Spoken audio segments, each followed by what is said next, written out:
उर्दू अदब फाउंडेशन पारां art council Karachi में एक ॾींहुं लाइ जश्न उर्दू कॉन्फ्रेंस कोठाई वई।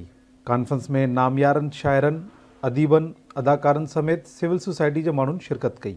उन मौक़े ते उर्दू फाउंडेशन जी बानी सिदरा करीम आवाज़ टीवी सां ॻाल्हाईंदे ॿुधायो त उर्दू अदब पढ़ण वारा वॾे अंग में मौजूदु आहिनि। कॉन्फ्रेंस में नौजवाननि जो जोश ऐं जज़्बो ॾिसण वटां आहे। नौजवान नस्ल को ये बताया जाएगा, ये पैगाम है कि उर्दू बोलने वाले, पढ़ने वाले, लिखने वाले अभी तक इस दुनिया में ज़िंदा हैं।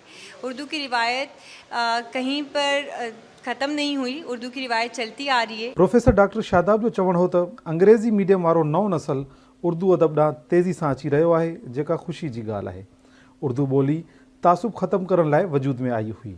अब हमारी जो नई नस्ल है, ये वो नस्ल है जिसे हम ये कहें कि जो अंग्रेज़ी मीडियम की नस्ल है, जो कि अब उर्दू की तरफ आ रही है। ये इंतहाई खुशाइन बात है। उर्दू जो है वो तासुबात मिटाने के लिए पैदा हुई थी। नामियारे शाइर अली ज़रून ॿुधायो त कॉन्फ्रेंस में शिरकत करे ख़ुशी महसूस थी आहे।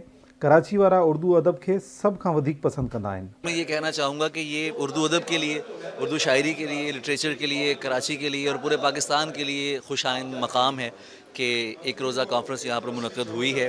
कराची में जैसा माहौल बन चुका है वो पूरी दुनिया का माहौल है। ऑर्गेनाइज़र निमरा जमील चयो त उर्दू फाउंडेशन उर्दू ॿोली खे हथी वठाइण लाइ कमु कंदो आहे। फाउंडेशन खे साल मुकमल थियो आहे। 1 साल पहले सिदरा ने इस प्रोजेक्ट का आगाज़ किया था, एक तंजीम का बुनियाद रखी थी और वो ग्रो करते करते इस पॉइंट पर है कि अब इसने पब्लिकेशन हाउस का भी इनेकाद किया है। उर्दू अदब फाउंडेशन जो है ये उर्दू के फ़रोग के लिए काम कर रहा है। उर्दू कॉन्फ्रेंस में मुख्तलिफ़ सेशन थिया, जंहिंमें किताबनि जी मुहूरत, ड्रामा ऐं मुशाइरा शामिल हुआ। कैमरामैन सरफराज़ सां राजा असगर सुमरो, आवाज़ टीवी, कराची।